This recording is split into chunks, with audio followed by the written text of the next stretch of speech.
Havana, Cuba, October 29, 2025. What began as a monstrous wall of wind and water over the Caribbean has now left Cuba battered, flooded, and in mourning. Hurricane Melissa, one of the strongest and most destructive storms in modern Caribbean history, made landfall on the island's southeastern coast late Wednesday after devastating Jamaica just hours earlier. With sustained winds exceeding 120 miles per hour, that's 195 kilometers per hour, and gusts well above 150 miles per hour, Melissa roared into Cuba near Chivirico in the province of Santiago de Cuba around 10 p.m. local time. Torrential rainfall, massive storm surges, and hurricane-force winds have battered entire provinces through the night, leaving towns in ruins and millions without power. Cuban state television interrupted all programming to issue emergency bulletins as authorities confirmed widespread structural damage, collapsed homes, and the failure of power and communication networks. Over 735,000 residents were evacuated before landfall, one of the largest pre-storm operations in the country's history. But even that wasn't enough to spare communities from the storm's fury. The sky went completely white. You could hear roofs ripping and the sound of the wind howling like a train, said Marta Delgado, a resident of coastal Guamá. Everything was shaking. The mountains, the trees, even the ground seemed to move.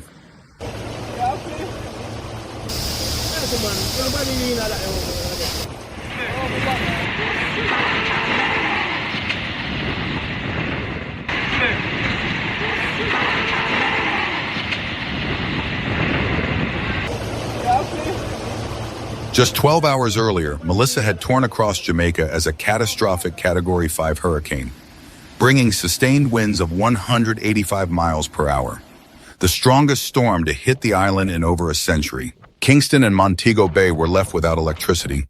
Roads vanished under floodwaters. Hospitals overflowed with the injured. Emergency services described the island as a war zone in the storm's aftermath. Meteorologists described Melissa's evolution as explosive. Within just 24 hours, it leapt from Category 2 to Category 5, fueled by record-warm sea temperatures exceeding 31 degrees Celsius or 88 degrees Fahrenheit, and nearly windless upper air conditions, a deadly combination that allowed the storm's core to strengthen with alarming speed.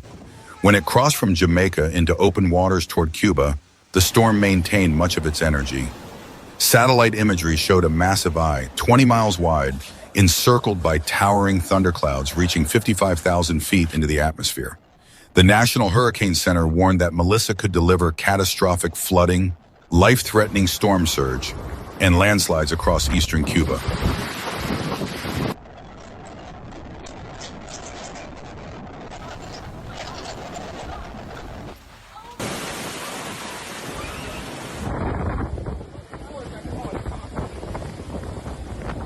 As the storm's outer bands arrived, the provinces of Granma, Santiago de Cuba, and Guantanamo were plunged into chaos.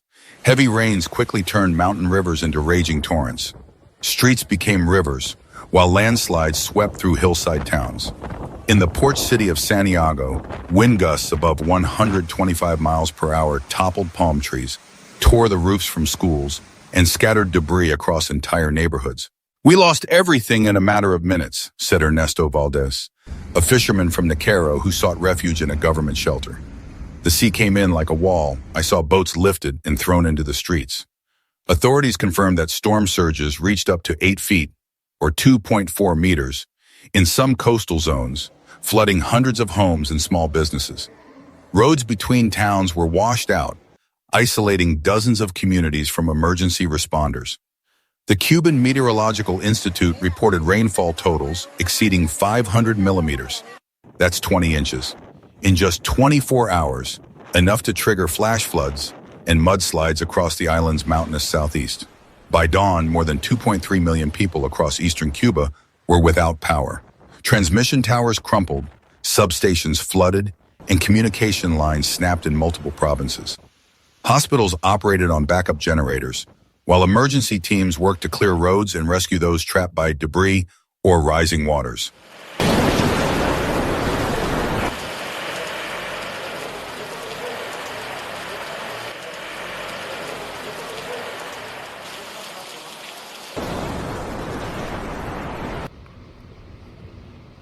President Miguel Diaz-Canel addressed the nation early Thursday morning, describing the situation as one of the most difficult moments our country has faced in years.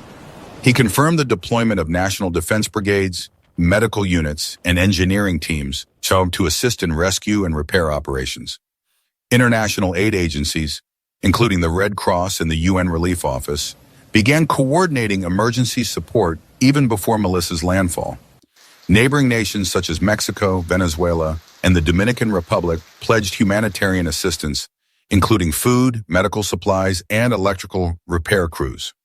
Meteorologists compared Melissa's path to that of Hurricane Sandy in 2012 and Hurricane Irma in 2017, both deadly storms that struck Cuba hard, but noted that Melissa's combination of intensity, size, and slow movement made its impact potentially worse. This is the kind of storm that tests every layer of preparation, said NHC meteorologist Dr. Luis Rodriguez.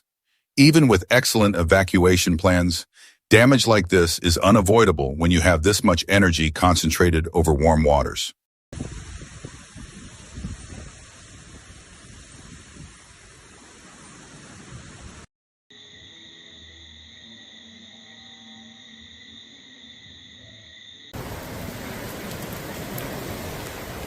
The scale of Hurricane Melissa's destruction extended far beyond Cuba and Jamaica. In Haiti, torrential rains from the storm's outer bands caused rivers to overflow, leading to at least 25 confirmed deaths and widespread damage in the southern and western regions. The Dominican Republic, Cayman Islands, and portions of Puerto Rico reported flash flooding, uprooted trees, and extensive coastal erosion. The World Meteorological Organization later called Melissa a defining climate disaster of 2025, pointing to rising ocean heat as a key factor behind the storm's rapid intensification. Preliminary analyses indicate that sea surface temperatures in the Western Caribbean were nearly 1.8 degrees Celsius, about 3.2 degrees Fahrenheit, above the historical average, providing the perfect conditions for explosive storm growth.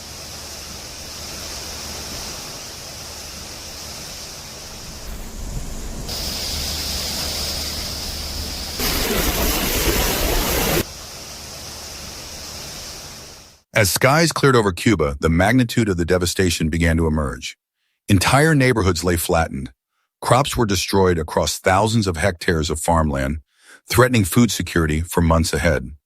In Santiago de Cuba, drone footage revealed blocks of homes without roofs, boats lodged in trees, and cars buried under rubble.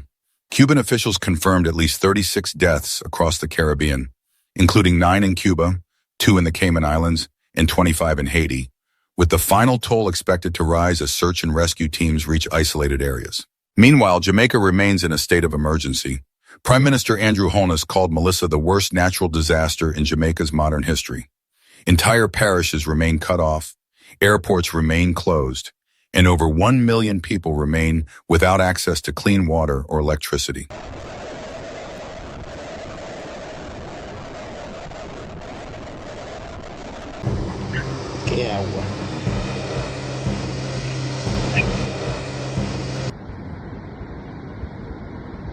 Climate scientists warn that Hurricane Melissa is another reminder of how quickly the climate crisis is amplifying extreme weather.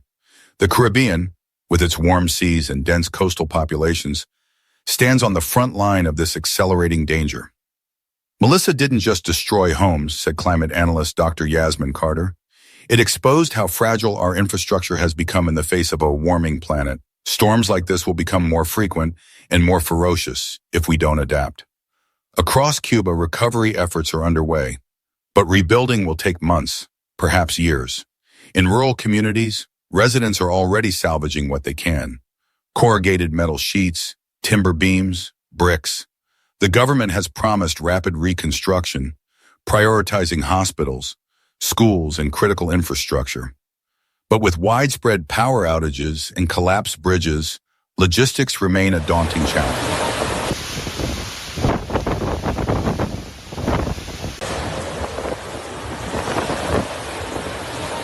Despite the destruction, albeit amid the destruction, stories of bravery and solidarity continue to surface. Volunteers formed human chains to rescue the elderly from flooded homes. Doctors treated patients by flashlight. In some shelters, Residents sang songs through the night to calm frightened children as the winds howled outside. For Cuba, Jamaica, and Haiti alike, the name Melissa will forever be etched into memory, a symbol of destruction, but also of unity, strength, and the human spirit's capacity to endure. As Melissa drifts northward into the Atlantic, weakening but still vast, meteorologists warn that the 2025 hurricane season is far from over. Yet for millions across the Caribbean, the focus now turns from survival to recovery and to the sobering question of what storms the future may bring.